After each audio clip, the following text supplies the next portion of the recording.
This is Boston Lanka News, bringing you news, views and entertainment from Boston and USA. I'm Vayoni Timo.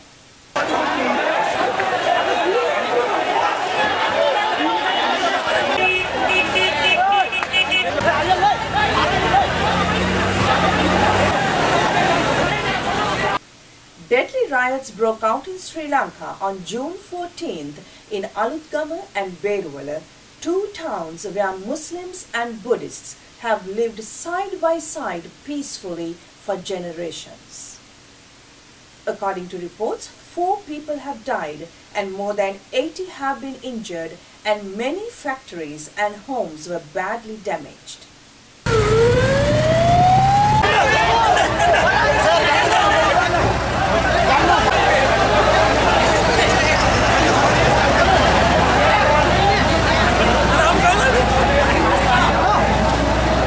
To discuss about the recent violence and its aftermath, we joined with several guests. First, Minister Rajitha Senaratne. I sat with Dr. Senaratne in Boston for an interview. We are very happy to welcome the Minister Rajitha Senaratne, the Minister of Fisheries and Aquatic Resources Development in Sri Lanka. Dr. Senaratne, welcome. Thank you. We would like to welcome you to Boston and also to Boston Lanka Media.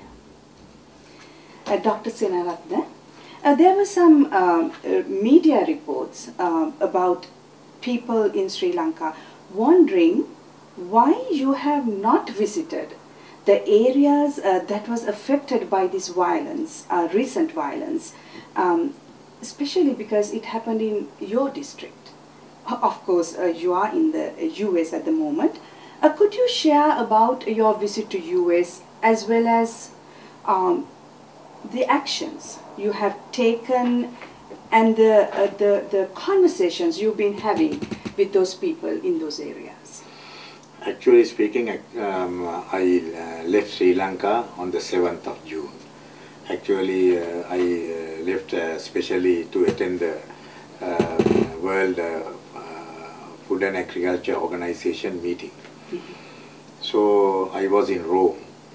Then after finishing that meeting, I came to US because I was registered to do a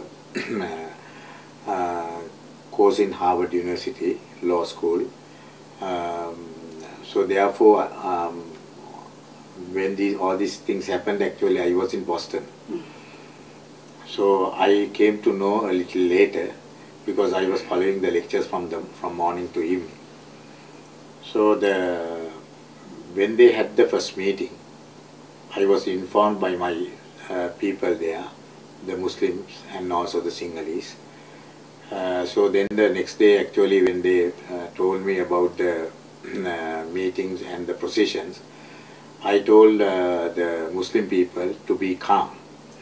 Right, to ignore those things, just for them to do anything, but not to go for any agitations. But the problem was after that there were riots, and now there had been a lot of destruction. That is not only my district; it is my electorate. You know, for the last, I was appointed by His Excellency the President as the organizer for Beruwela in 2009. Until I was appointed, there were these clashes between Sinhalese and the Muslims every other year. But for the last 5 years, there were no incidents. Even there were incidents to actually there were some incidents took place, but I was managed to keep that under control. So there were no problems, and always I met both sides, and I calmed the two sides, and actually maintained peace in the area for the last 5 years. Even if I was in Sri Lanka, I believe that this would have not happened, because they had the meeting. I would have not allowed the police to allow procession to come through the Muslim area. If he avoided that, actually there would have been no problem. But now everything had happened. When I go to Sri Lanka, I will see what the police had, how the police had maintained law and order, and what weaknesses were there. Actually, the processions would have been banned. They would have obstructed that, and they would have been asked to go one by one. So anyway, I am very sorry about what had happened. What I have maintained for the last 5 years had been completely destroyed in 1 day or 2 days time. So what I have maintained now, these people, these Buddhist fundamental organizations, they have done the whole damage. They who initiated this problem. Then the reaction was also from the Muslim extremists. It happens always. One extreme actually serves the other extreme. That is the crux of this extremism. So therefore, now the very majority of the people who suffer are the innocent people and the innocent businessmen who have nothing to do with this racist people's no involvement by them. So, but I heard about thousands of people have been now in schools and school buildings and temples and in other places, both the Muslims and the Sinhalese. So it's a very pathetic situation. I am in touch with the Sinhalese and the Muslim leaders. So when I go to Beruwela, I will do my best to how to reconcile both the people at Beruwela to again resurrect what the peaceful actually environment we had in my electorate. We will have more of the interview with Minister Senaratne later in the program. We now join with Angela Selva, former Miss Sri Lanka, well-known cinema, television and theatre artist, and also a journalist, columnist of popular flip side and funny side of the street. Angela, as a concerned citizen, what do you think about the present situation in Beruwela and Aluthgama? First, I want to say that I bring you greetings from a very disturbed Sri Lanka, a very disturbed self, because of faith and the belief that we would never see riots of any magnitude, small or big, ever again in our lives. This particular situation that arose the last weekend was very alarming for not only the people of Beruwela but the people of Sri Lanka.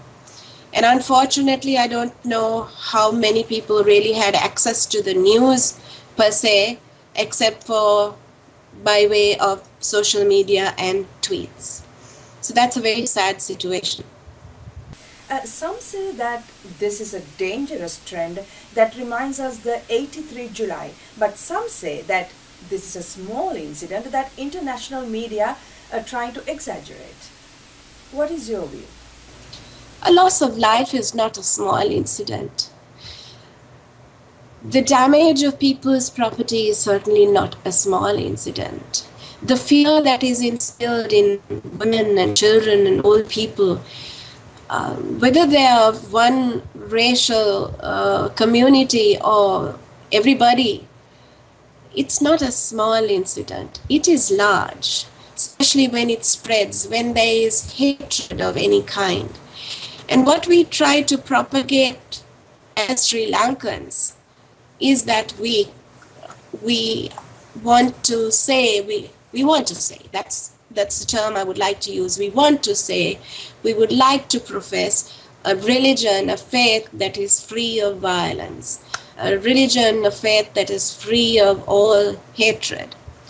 But are we practicing that? I very clearly am quite sure that we are not. We will hear more from Angela later in the program. We also join with Mohammed Mafaz and Mohamed Shahid. They joined from Boston in USA. First of all, share your feelings when you heard about the violence in Aluthgama and Beruwela and when you saw some of the images of violence. Actually, when we hear about this in the Sundays, like about 11 in the morning here, we were almost, that time we waked up and we were so shocked and we fainted because our families and the friends, they were living over there and we didn't know what the real story was going on over there. Then right away we tuned into the internet and we went to the Facebook and we saw, we were showing, they were showing so many things going on over there, and we were so scared because of families and friends and a lot of people living over there. Yeah, really. When I heard the news, it was really upset first of all, and after that, I was really frustrated. Whatever it is, is there it against Muslim community or whatever community, but it is very unrealistic or very tragedy for any Sri Lankans, not only the Muslim community or singular community, whatever it is, but the thing is, really. How can I don't know how to tell it. It's unexpected thing happened. So it was said to the whole community, and we hope it won't take us another dark era in our country.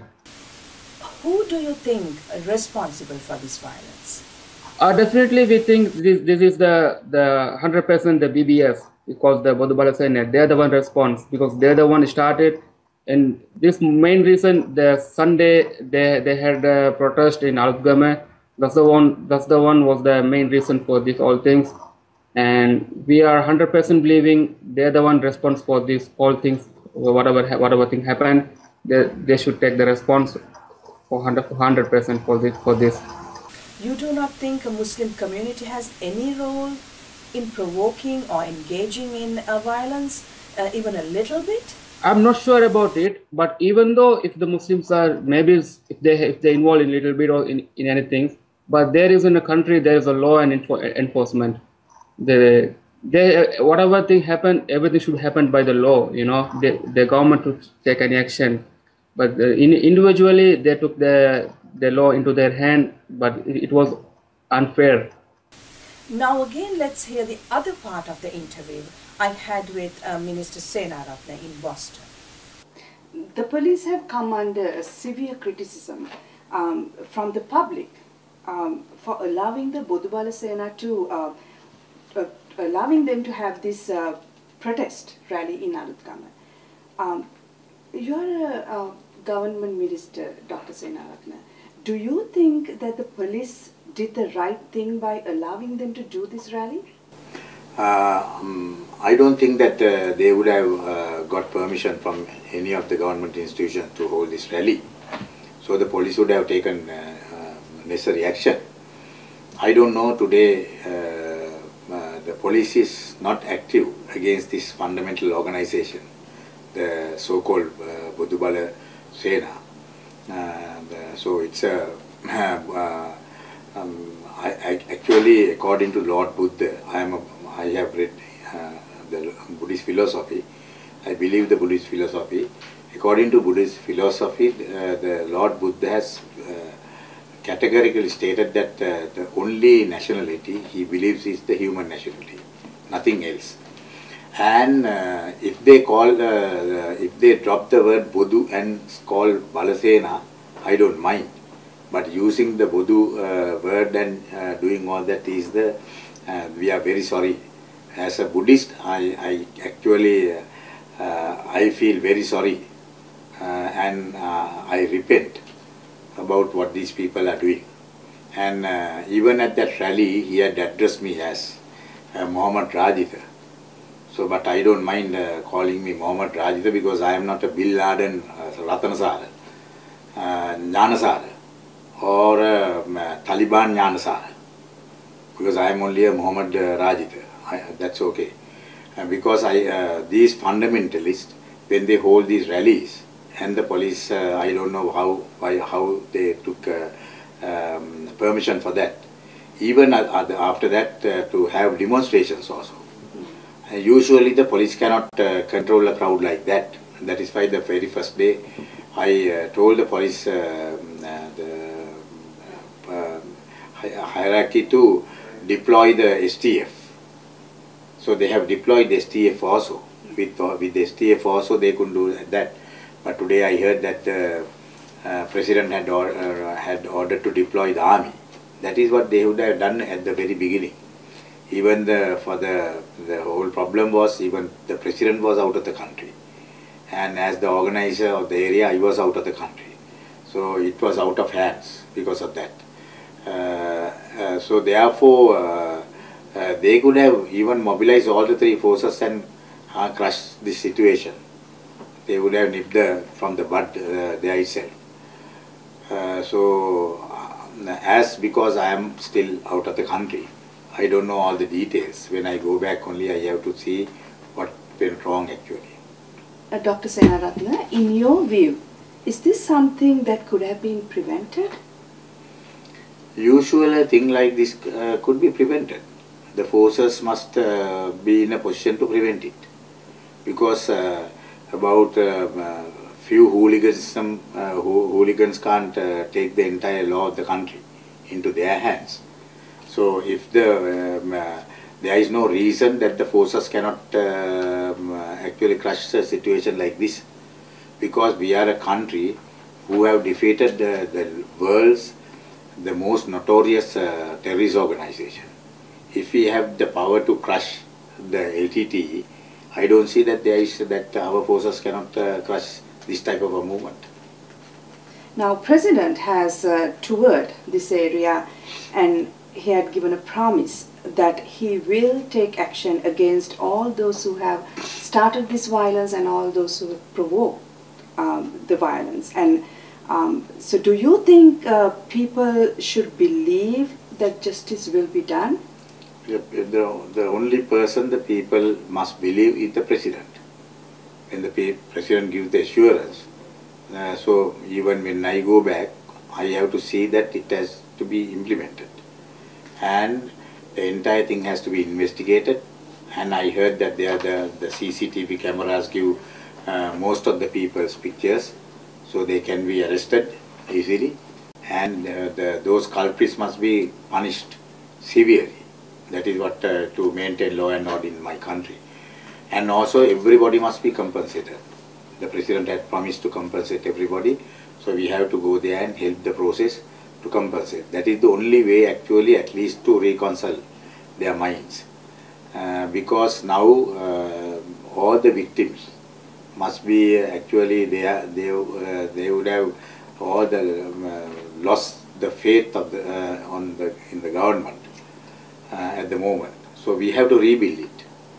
We have to do everything to rebuild their confidence, and we must get them to again settle in their own areas and to bring the understanding between the two communities and to bring and make the two communities again friendly as earlier. Now we are with Angela again. Angela, you're a journalist, so I think this is a fair question to ask. The Sri Lankan mainstream media did not give prominence to this story and downplayed the story most of the time, just giving the official version. As a journalist, what do you think the coverage Sri Lanka mainstream media gave to this story? What have been done is free democratic reporting of whatever happens as it happens. But then in the last couple of years, we have experienced that the media has no freedom as such. We don't have the freedom that we should have. And I'm mad about it. When incidents happen, particularly this one, perhaps the story would have been, yes, if the foreign correspondents got hold of it and blew it out of proportion, that would have incited even more violence. But then the reality is this is a small country, and if violence was to happen, it will happen within the country. It will spread within the country. And we have a force amongst ourselves, by technology as it is, by social media, that we will get our message across, and if inciting has to be done, it would be done. So I think that is not an argument. I think the press should be given absolute freedom, and then they would thereby stand by the truth, how it happens. The president had promised that those who were responsible for violence will be brought to justice. Don't you think it's time for us to move on now? His Excellency, the President, is a wonderful person in making the most correct, statements at all given times. They're all so very correct at that time. The rest of it is, where is there a follow-up? Where is their action? Where is the situation addressed? That is something that never happens, and I'm not afraid to say that. Why do we move on? We have to address these issues. We have to take it for granted that it's our lives, it's our children, it's our relatives, it's our families who are at stake and who are in danger. As it is, this is not the only issue that is like a black shadow over Sri Lanka. There are many issues about safety, about issues where children are concerned, about crime, about murders, about child abuse. Those are not addressed as well. These are fears. So we can't move on because one thing leads to another. You go and you do something to a child of, we'll say, a Muslim family. The Muslim brethren and the sisterhood will raise their voices against it, and there will be reason to have another situation. We have a wound here. We need to dress it. We need to give them medication to it. We have to heal. That is the most important thing. Again, we turn to Mohammed Mafaz and Mohamed Shahid. What about the Muslim leaders, especially Muslim ministers in the government like Minister Hakim? Do you think they are doing enough to protect the Muslim community? Well, honestly, if we want to say about our Muslim ministers, we are so disappointed about them, and we are very ashamed to say about them. At this moment they're holding their seats and their power, but they don't want they're showing that they are taking actions to save the community, but in reality, it doesn't look like. Honestly, if I want to say, but we, not only me, most of the Muslim community right now, they are so disappointed about the Muslim politicians, especially we are shameful about few politicians, how they're behaving. Even in this situation, they want to survive somehow in their position in the government. That's what they want to do. Yeah, to be honest, Mr. Hakim, I don't think he's a justice minister of Sri Lanka, but even though he doesn't take any action towards the violence and riots, but the problem is he has the power and everything. Even though Hakim and Azwar MP and Rishad Badruddin, those people don't take any action towards these problems, and they still hold the seats. If they want to protect the Muslim, at least they need to tell the truth story to Mr. President, at least, and they're gonna resign the post in order to show that they're protecting the Muslims. They want Muslims to be safe in the country. And I think we need to develop our country, not in the racist or ethnic problem in Sri Lanka. Really, the DBS wants the people make to another war, like LTT. Those they said we suffered 30 years alone, but now they're going to start again the war, and in the meantime, when was the war happened, we, no, not we, the Sinhalese, Muslims, Tamils, Catholic, everyone separate. That means everyone lost their properties and education loss. One of the largest library in the world is the Jaffna Library. We don't have that one. Because of the war. The same thing is going to happen because Dhanasara and BBS want that the things happening again. So I think forget about the Muslim ministers, and also each and everyone needs to understand this kind of a situation, and they need to understand what we can do for protect this community. Not as a minority or majority, it doesn't matter, but each and one of us needs to think that how can we protect these things again if it is happened. We end this program with Minister Senaratne, who assured his commitment to bring harmony to Sri Lanka. Actually, these outsiders who had come with this, the so-called Bala battalion, and they have come and started this whole destruction. So therefore, this is a very bad, this will affect very badly with the minorities, ethnic wise and the religious wise. So we have to contain this. We have to stop this nonsense of extremists, the fundamentalists, activities immediately to have a united Sri Lanka, because it is enough. The people have enough suffered in this country, and we have there's so much of blood spread in this country. We have lost so many lives, so many leaders. So it is now enough is enough. So therefore, our main priority must be to have the reconciliation among all the communities and among all the religions, because all these communities have the same right to live in Sri Lanka. All the religions have the same right to practice their religions in my country. That concludes our news edition.